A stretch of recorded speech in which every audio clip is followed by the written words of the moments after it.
Hello, good morning to all students.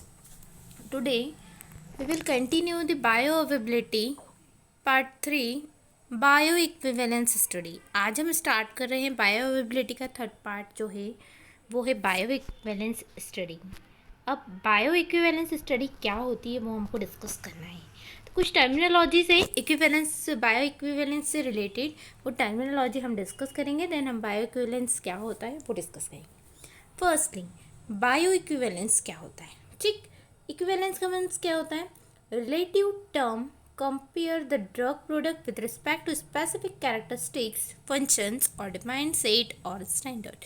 Equivalence का मतलब equi मतलब बरोबर होना, इक्वल टू होना. ठीक, रिलेटिव टर्म कोई टर्म से जो एक जैसी है और उनमें हम क्या कर रहे हैं, कंपैरिजन कर रहे हैं. ठीक है, drug product with respect to specific characteristics, particular कोई प्रॉपर्टीज से रिलेटेड कि एक ड्रग है उसको हम कंपेयर कर रहे हैं उसकी एब्जॉर्प्शन प्रॉपर्टी से या डिस्ट्रीब्यूशन प्रॉपर्टी से या उसकी फंक्शन पैथोफिजियोलॉजिकल फंक्शन से हम रिलेटेड कोई स्टडी कर रहे हैं, कंपेयर कर रहे हैं, तो वो स्टडी कहलाती है इक्विवेलेंस कहलाती है.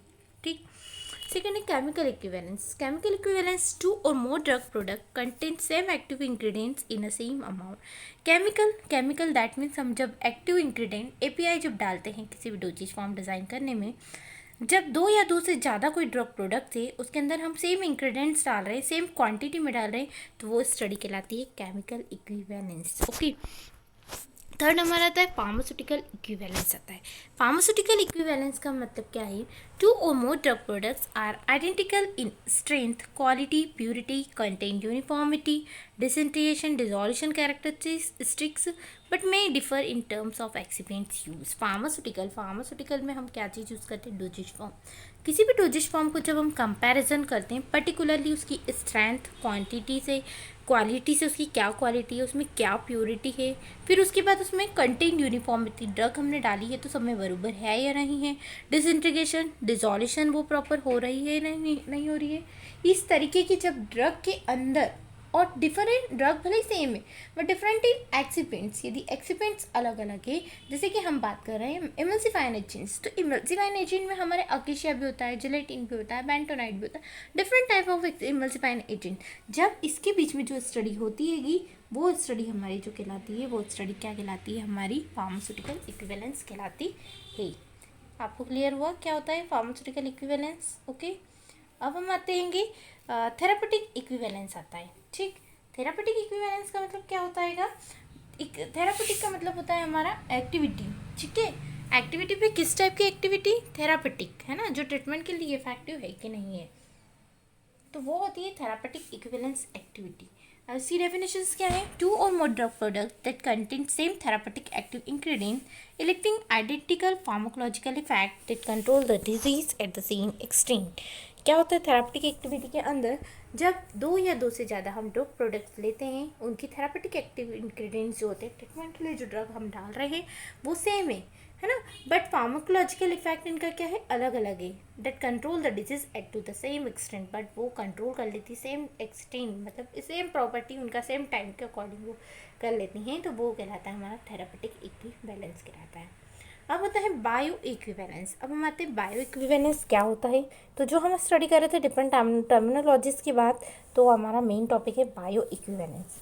Drug in two or more identical dosages form reaches in systemic circulation at the same relative rate in extent as the plasma drug concentration time profile will identical without the significant statistical difference. क्या होता है bio equivalence.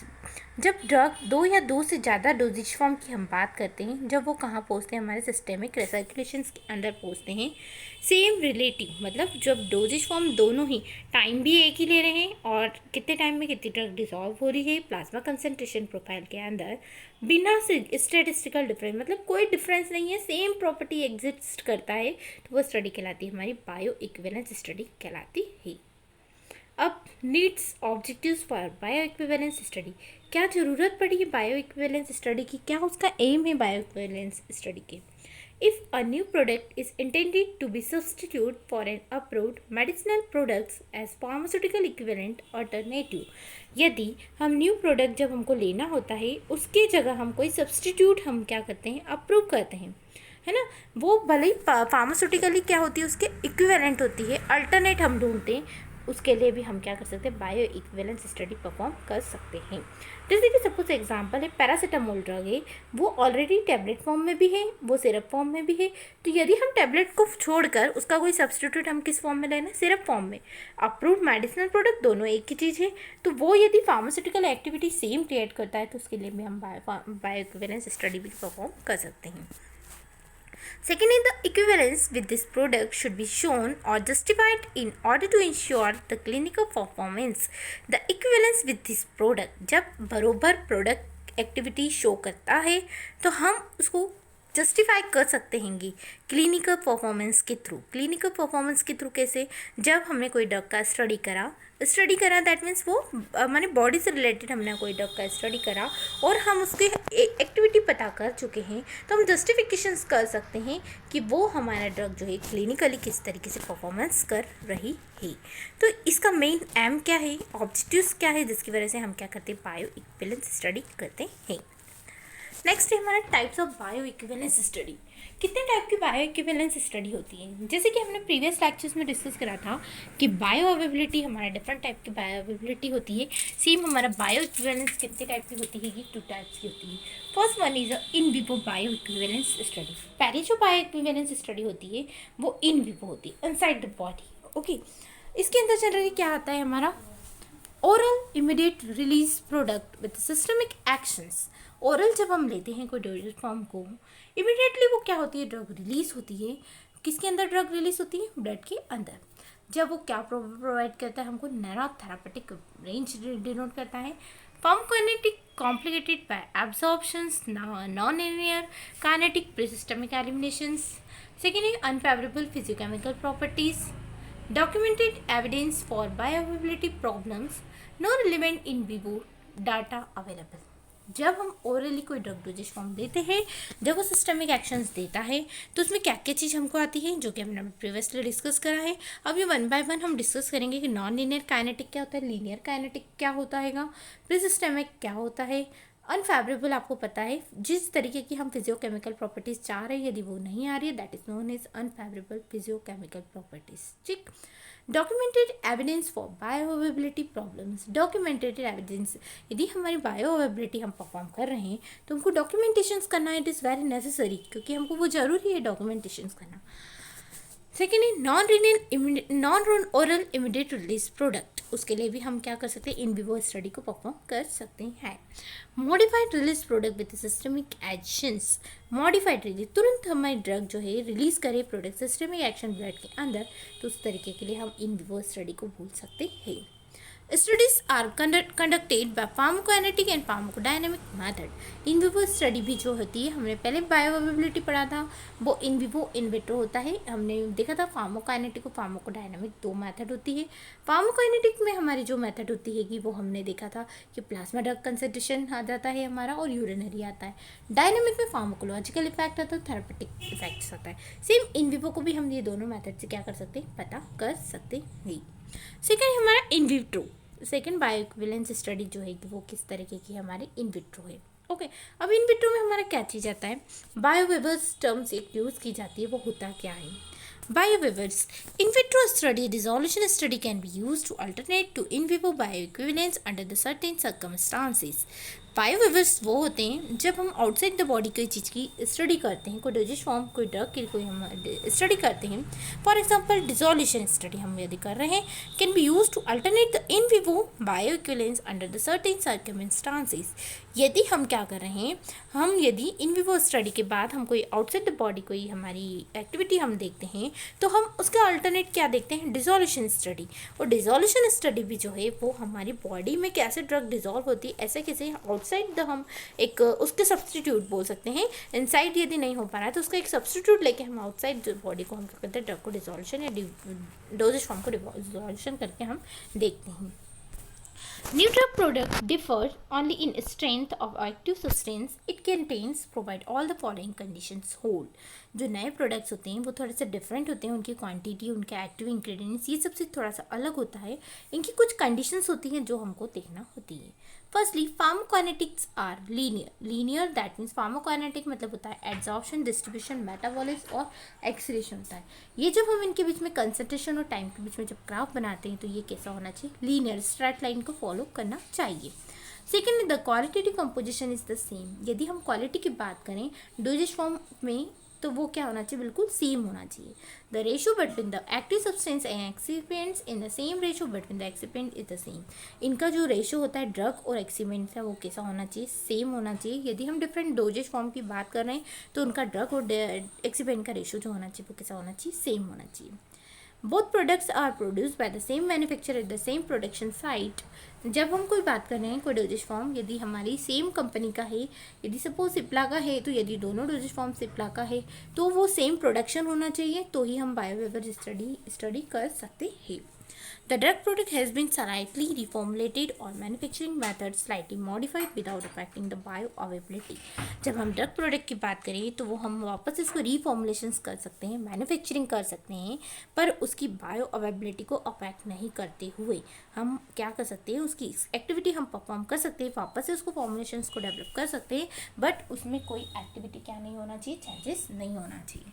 The drug product met all the following requirements. जब भी हम कोई doses form की बात करते हैं तो उसमें हमको क्या क्या चीज़ का ध्यान रखना होता है। First one it is in solution और सॉल्युबलाइज्ड फॉर्म।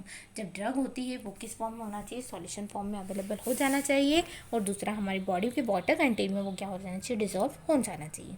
सेकेंड है active ingredients in the same concentration as approve the drug product. आप जब ड्रग ले रहे हो तो वो क्या होना चाहिए, अप्रूव ड्रग होना चाहिए। ऐसा नहीं कि हम अनऑथराइज्ड जो ड्रग है उसको हम क्या कर रहे हैं, उसका कंसंट्रेशन हम यूज़ कर रहे हैं। थर्ड वन है हमारा the product contain no excipients that affect the absorption of the drug. यदि प्रोडक्ट में यदि हमारा कोई एक्सिपेंट नहीं है तो वो एब्जॉर्प्शन को अफेक्ट नहीं करेगा। And acceptable in vivo in vitro correlation with the similar in vitro dissolution rate as approved the medicinal product। यदि हम बात करें IVIVC की बात करें, जब हम इन विट्रो और इन विवो के बीच में जब कोरिलेशन हम देखते हैं तो हम क्या चीज़ देखते हैं, इन विट्रो डिसोल्यूशन स्टडी देखते हैं कि कितने टाइम में कितनी ड्रग जो है वो क्या हो चुकी है, डिसॉल्व हो चुकी है, और कितना एक्सेप्टेंस वो कर रही है।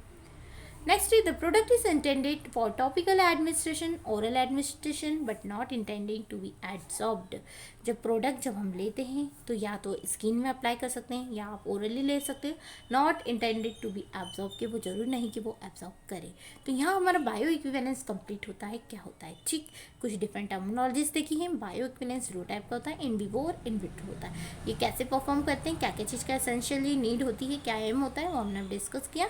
Next confirm the next study method for enhancement of bio availability. It is very important topic. कौन कौन सी मेथड्स होती है जिससे बायो अवेलेबिलिटी क्या होती है, बढ़ जाती है। बायो अवेलेबिलिटी पहले भी हम डिस्कस कर चुके हैं। Rate and extent of drug reaches in systemic circulation. कितने टाइम में कितनी ड्रग हमारे ब्लड के अंदर पहुंच रही है।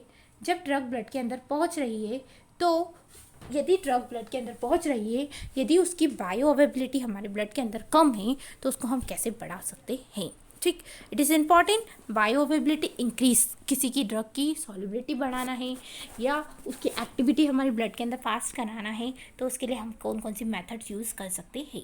ये हमने फर्स्ट सेमेस्टर में भी पढ़ा था कि हमारी सॉल्युबिलिटी इन्हांसमेंट टेक्निक्स हमने पढ़ी थी, same as it is method to enhancement the bioavailability. कौन कौन सी मेथड्स हैं जिसके थ्रू हम बायो अवेलेबिलिटी को इंक्रीज कर सकते हैं।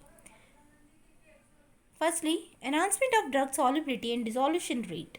इसको हम और क्या बोल सकते हैं, ड्रग की सॉल्युबिलिटी बढ़ाना और डिसोल्यूशन रेट को बढ़ाना। उसके लिए हम डिफरेंट टाइप की मेथड्स यूज़ करते हैं। First one is a micro ionizations. आपको दिख रहा है फर्स्ट मेथड जो है वो क्या है, माइक्रो आयोनाइजेशंस मेथड है। माइक्रो आयोनाइज होना मतलब टूटना, आयंस की फॉर्म में क्या हो जाना, डिसोसिएट हो जाना। ऐसे मेथड को हम बोलते हैं micronizations. The process, micro मतलब छोटे छोटे particles. The process involve reducing the size of solid drug particles 1 to 10 micron. Micronization में जब बड़े पार्टिकल्स होते हैं उनकी साइज़ को क्या करा जाता है, 1 से 10 माइक्रोन के बीच में उसकी पार्टिकल साइज़ को क्या करा जाता है, कम किया जाता है। नेक्स्ट है स्प्रे ड्राइंग और by use air attraction methods, fluid energy mill, jet mill, this process is also called micro milling. Micro milling, milling मतलब साइज रिडक्शन होता है। हमने आपने इंजीनियरिंग में डिस्कस किया होगा कि मिलिंग मतलब होता है साइज रिडक्शन। तो जब हम क्या करते हैं, डिफरेंट टाइप के इंस्ट्रूमेंट यूज़ करते हैं, जैसे कि हमारे फ्लूइड एनर्जी मिल है, जेट मिल है, एटरेशंस मेथड। एटरेशंस दैट मीन्स होता है सरफेस से ड्रग का क्या होना, टूटना। दो मैकेनिज्म होती है मिलिंग की, एक होता है कॉम्पैक्शंस एंड सेकंड वन होता है एटरेशंस। कॉम्पैक्शन में हमारा क्या होते हैं, बट बड़े पार्टिकल्स में केवल क्रैकिंग होती है, ठीक है। कॉम्पैक्ट में क्रैकिंग होती है। देन हमारा इसमें एटरेशंस में जो होता है वो क्रैकिंग के साथ हमारा क्या होता है, पार्टिकल्स जो होते हैं वो छोटे छोटे पार्टिकल्स ब्रेकडाउन्स होते चले जाते हैं। तो ये डिफरेंट मेथड्स के थ्रू, जैसे कि हमारा एयर जेट के थ्रू, एयर जेट मिल के थ्रू, या हमारा फ्लूइड एनर्जी मिल के थ्रू हम क्या करते हैं, पार्टिकल्स का साइज रिडक्शन करते हैं। उस मेथड को हम बोलते हैं, उस प्रोसेस को बोलते हैं माइक्रो आयोनाइजेशन। फॉर एग्जाम्पल दे रखा है ग्रेसिफोल्विन ड्रग्स से और स्टेरॉइड्स, ये ड्रग्स जो है वो उसको क्या करा जाता है, माइक्रो आयोनाइजेशन के थ्रू, इस मेथड के थ्रू साइज को क्या करा जाता है, रिडक्शन किया जाता है। Next method is a nanonization. Nano particles जिसे हम बोलते हैं, process by which powder is converted into nano crystal. ऐसी मेथड्स जिसमें पार्टिकल साइज नैनो होना चाहिए। फॉर एग्जांपल उन्होंने साइज जो दे रखी है वो कितना होना चाहिए, 200 to 600 नैनोमीटर, 200 से 600 नैनोमीटर के बीच में पार्टिकल साइज होना चाहिए। जैसे कि एग्जांपल एम्फोटेरिन भी दे रखा है। Amphotericin this are the antibiotics drugs. Amphotericin जो है बैक्टीरियासाइडलिस टाइप की ड्रग है, जो कि क्या करा जाता है, उसको साइज रिडक्शन के लिए हम यूज़ करते हैं नैनो पार्टिकल्स की फॉर्म में। Nano crystals on dispersion in a liquid whatever yields nano suspension. आपने सुना होगा नैनो सस्पेंशन मार्केट में नोवेल ड्रग डिलीवरी सिस्टम में आता है, जिसको हम क्या करते हैं, छोटे छोटे पार्टिकल्स में क्रिस्टल्स की फॉर्म में उसको क्या करा जाता है, छोटे नैनो पार्टिकल्स में उसको क्या करा जाता है, डिस्पर्स्ड किया जाता है एक लिक्विड मीडियम में, और वो कहलाते हैं हमारे नैनो सस्पेंशंस कहलाते हैं। Nano particles are prepare pearl milling by homogenization in suitable solvents. Nano particles को हम प्रिपेयर करते हैं किससे, मिलिंग के थ्रू, साइज रिडक्शन के थ्रू, और होमोजेनाइजेशन इन सुटेबल सॉल्वेंट। एक पर्टिकुलर सॉल्वेंट में उसको होमोजेनाइज किया जाता है, अच्छी तरीके से मिक्सिंग किया जाता है। ऐसे पार्टिकल्स को हम क्या बोलते हैं, नैनो आयोनाइजेशन कहते हैं मेथड्स को। नेक्स्ट है हमारा मॉलिकुलर इनकैप्सुलेशन विद साइक्लोडेक्स्ट्रीन। साइक्लोडेक्स्ट्रीन एक केमिकल्स होता है। साइक्लोडेक्स्ट्रीन एक केमिकल होता है जो सॉल्युबिलिटी को क्या करता है, इन्हांसमेंट करता है, बायो अवेबिलिटी को इंक्रीज करता है, डिसोल्यूशन रेट को इंक्रीज करता है। ये साइक्लोडेक्स्ट्रीन कितने टाइप्स के होते हैं, दो टाइप के होते हैं। First one is a beta and second one is a gamma cyclodextrin. Beta and gamma cyclodextrin दो टाइप के होते हैं। Beta and gamma cyclodextrin are bucket shape. इनका जो शेप होता है वो कैसा होता है, आपको दिख रहा होगा, ये बकेट शेप का साइक्लोडेक्स्ट्रीन। इसका स्ट्रक्चर की बात करें साइक्लोडेक्स्ट्रीन की, तो ऐसा होता है जैसे कोई एक बकेट है, बाल्टी ही, ठीक है। इसके अंदर ये जो बकेट शेप होता है, इसके अंदर क्या चीज़ कंटेन होती है, ओलिगोसैकेराइड्स कंटेन होते हैं, जो कि कैसे बने होते हैं, प्रोड्यूस फ्रॉम स्टार्च। और क्या प्रोड्यूस करते हैं, ये स्टार्च। कार्बोहाइड्रेट कंटेंट्स होते हैं, ओलिगोसैकेराइड्स होते हैं, जो कि क्या प्रोड्यूस करते हैं, हमको स्टार्च बनाते हैं। They have ability to form molecular inclusion complex. ये क्या बनाते हैं, कॉम्प्लेक्स फॉर्म करते हैं। किस टाइप का complex, hydrophobic drug which get entrapped hydrophobic cavity outside the drug molecule being relatively hydrophilic. इसमें क्या होता है, जब साइक्लोडेक्स्ट्रीन की बात करते हैं तो बकेट शेप ओलिगोसैकेराइड्स होते हैं। इनकी एबिलिटी होती है कि इसमें हाइड्रोफोबिक ड्रग्स को और हाइड्रोफिलिक, दो चीज, हाइड्रोफोबिक एंड हाइड्रोफिलिक जो ड्रग्स होती है उनको क्या करा जाता है, एंट्रैप्ड, उसको क्या करा जाता है, पूरा एक तरीके से कॉम्प्लेक्स बना लिया जाता है। हाइड्रोफोबिक ड्रग्स को हाइड्रोफोबिक कैविटी के थ्रू, और जो बाहर जो ड्रग्स मॉलिक्यूल्स है उसको हाइड्रोफिलिक के थ्रू क्या कर दिया जाता है, उसको कैप्सुलेट किया जाता है। जैसे कि आपको ये ड्रग मॉलिक्यूल दिख रहा है, आपको दिख रहा है ये क्या ड्रग मॉलिक्यूल, एस्प्रीन है। आपको दिख रहा है बेंजीन जैसा स्ट्रक्चर दिख रहा है, वो हमारा क्या है, एस्प्रीन है। उस एस्प्रीन में देखो आपको ये COOH वाला जो ग्रुप और OCOCH3 वाला जो ग्रुप आपको अलग अलग फंक्शनल ग्रुप जैसा दिख रहा है, वो जो कैविटी है वो कहाँ पे ऐड है, हाइड्रोफिलिक एक्टिविटी के उधर केच है, उसको वहाँ पे ड्रग को इनकैप्सुलेट कर रखा है। देन जो बेंजीन वाला स्ट्रक है वो हाइड्रोफोबिक ड्रग है, उसको बकेट शेप में उसको क्या कर रखा है, इनकैप्सुलेट कर रखा है। तो इस तरीके से दोनों मॉलिक्यूल्स को इनको क्या बना रखा है, कॉम्प्लेक्स प्रिपरेशन कर रखा है, स्ट्रक्चर के तौर पे इसमें बताया है। The molecularly encapsulated drugs greatly improved aqueous solubility. Generally जब साइक्लोडेक्स्ट्रीन को हम प्रिपेयर करते हैं तो ये किस चीज़ को इंक्रीज करता है, एक्वस, पानी में इसकी सॉल्युबिलिटी बढ़ाना और डिसोल्यूशन रेट को इंक्रीज करना। किसके अंदर, एक्वस के अंदर, पानी के अंदर सॉल्युबिलिटी बढ़ाना और डिसोल्यूशन रेट को भी बढ़ाना। इस तरीके की एक्टिविटी को इंक्रीज करने के लिए हम साइक्लोडेक्स्ट्रिन कंपाउंड यूज़ करते हैं। एग्जाम्पल है थायसाइड्स, डायूरेटिक, बार्बिचरेट्स, ये वाले जो ड्रग्स है इनको हम जनरली यदि सॉल्युबिलिटी इंक्रीज करना है तो साइक्लोडेक्स्ट्रिन के थ्रू हम इसकी सॉल्युबिलिटी को क्या कर सकते हैं, इंक्रीज कर सकते हैं। नेक्स्ट इज सॉलिड सॉल्यूशन या फिर सॉलिड डिस्पर्शन भी बोला जाता है। इसको सॉलिड डिस्पर्शन भी बोला जाता है और सॉलिड सॉल्यूशन भी बोला जाता है। अब होता क्या है solid dispersion, binary system comprising solid solid molecular disperse in a solid solvent. Binary मतलब दो, ये जो बाइनरी सिस्टम जब मिलता है तो सॉलिड सॉल्यूट मॉलिक्यूलर डिस्पर्स होता है किसके अंदर, सॉल्वेंट के अंदर। The two components crystallize together homogeneous one phase system. Solid dispersions are also called as molecular dispersion or mixed crystal. इसमें जब दो कंपोनेंट्स होते हैं, जब दो कंपोनेंट्स रहते हैं ये होमोजिनेशन होता है, इनका एक जैसा बनता है, वन फेज में कन्वर्ट हो जाते हैं। ये जो सिंपल डिस्पर्शन जो कहलाता है मॉलिकुलर डिस्पर्शन भी बोलते हैं इसको। और जनरली इसको फ्यूज़न करके बनाया जाता है, दो केमिकल्स को फ्यूज़ करके हीट करके जब बनाया जाता है। Physical mixtures of solute and solvent are melted together and rapid solidification are also called as a melt. Example griseofulvin है और सक्सेनिक एसिड। इसको जनरली क्या करा जाता है, जैसे कि आपने पैराफिन वैक्स देखा होगा, इसको हम क्या करते हैं, फ्यूज़ करते हैं, मेल्ट करते हैं ना। मेल्ट करने के बाद वो क्या हो जाता है, मेल्ट फॉर्म में आ जाता है। देन उसके बाद हम ड्रग डिस्पर्स करते हैं तो सॉल्युबिलिटी इन्हांस करते हैं। इस तरीके के मेथड को हम सॉलिड डिस्पर्शन बोलते हैं। पहले तो वो क्या रहता है, जब गर्म करते हैं तो मेल्ट हो जाता है, देन हम उसको क्या कर देते हैं, ठंडा कर देते हैं, अगेन वापस काय में कन्वर्ट हो जाता है, सॉलिडिफाइड में कन्वर्ट हो जाता है। तो इस तरीके से जो मेथड कहलाती है वो सॉलिड डिस्पर्शन मेथड कहलाती है। इसमें कुछ दे रखा है कि हम क्या क्या यूज़ करते हैं, कैसे डायमीटर्स वगैरह होती हैं, इसकी तरफ ज़रूरत नहीं है। कैरियर्स की that form glasses structures, citric acid, urea. Generally solid dispersion जब हम बढ़ाते हैं, सॉलिड डिस्पर्शन की एक्टिविटी हम इंक्रीज़ करते हैं तो उसके लिए हम कौन से केमिकल्स यूज़ कर सकते हैं, ये चीज़ दे रखी है, it is very important. Carrier, as a carrier हम यूज़ करते हैं, क्या चीज़ यूज़ करते हैं कैरियर के फॉर्म में, ये दे रखा है carrier that form glassy structure. Glassy मतलब एक ट्रांसपेरेंट होना चाहिए। सिट्रिक एसिड यूज़ कर सकते हैं, यूरिया यूज़ कर सकते हैं, पॉलीविनाइल पायरोलिडीन यूज़ कर सकते हैं, पॉलीथिलीन ग्लाइकॉल्स, शुगर्स, डेक्सट्रोज और ये केमिकल सुक्रोज वगैरह हम ये यूज़ करके हम क्या कर सकते हैं, सॉलिड डिस्पर्शंस प्रिपेयर कर सकते हैं। This system, when exposed in water, the soluble carrier dissolve rapidly insoluble drug as a microcrystalline dispersion at a molecular level. इस तरीके के सिस्टम को प्रिपेयर करके हम क्या करते हैं, सॉल्युबिलिटी को इन्हांस करते हैं। नेक्स्ट मेथड है eutectic mixtures. Okay, eutectic mixtures भी this are the also mixing mixtures. इसमें क्या करा जाता है, intimately blended physical mixtures of two crystalline component that are prepared by fusion method. Eutectic mixtures में जब हम दो केमिकल्स को लेते हैं तो उनको क्या करा जाता है, मेल्ट किया जाता है। दोनों का अलग अलग अपना क्या होता है, मेल्टिंग पॉइंट होता है। जब हम दोनों को मिक्स करते हैं तो उनका मेल्टिंग पॉइंट जो होता है, उनके मेल्टिंग पॉइंट के पहले वो क्या हो जाते हैं, मेल्ट होते हैं। इस टाइप के मिक्सचर्स जो कहलाते हैं वो यूटाइटिक मिक्सचर्स कहलाते हैं। Eutectic melt differ from the solid solution in that the fused melt solid solvent show complete miscibility but negligible solid solid solubility। Eutectic mixtures के अंदर यूटाइटिक जो कंपाउंड्स होते हैं वो मेल्ट हो जाते हैं अलग अलग सॉलिड सॉल्यूशन के फॉर्म में।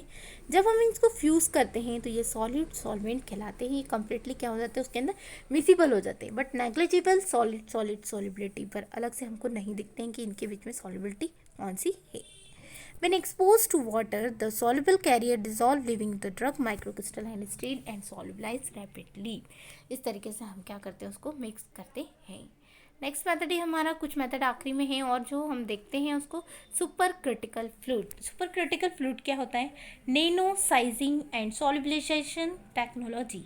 जो नैनो साइज की हमारी सॉल्युबलाइज टेक्नोलॉजी होती है सुपर क्रिटिकल फ्लूइड्स के अंदर हमारे जनरली क्या चीज़ यूज़ करते हैं, कार्बन डाइऑक्साइड को हम सुपर क्रिटिकल फ्लूइड बोलते हैं।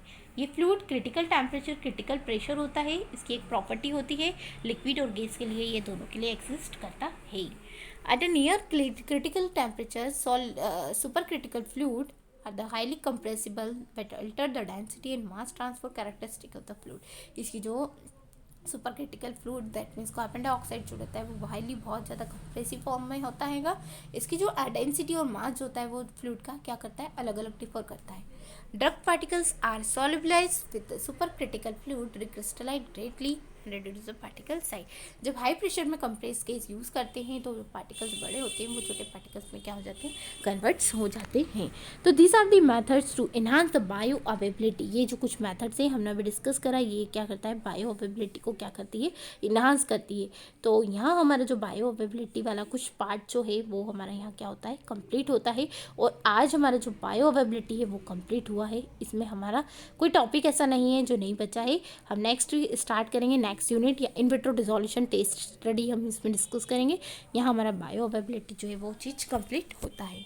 यदि किसी को कोई डाउट्स है तो क्लियर कर सकता है. Okay, thank you.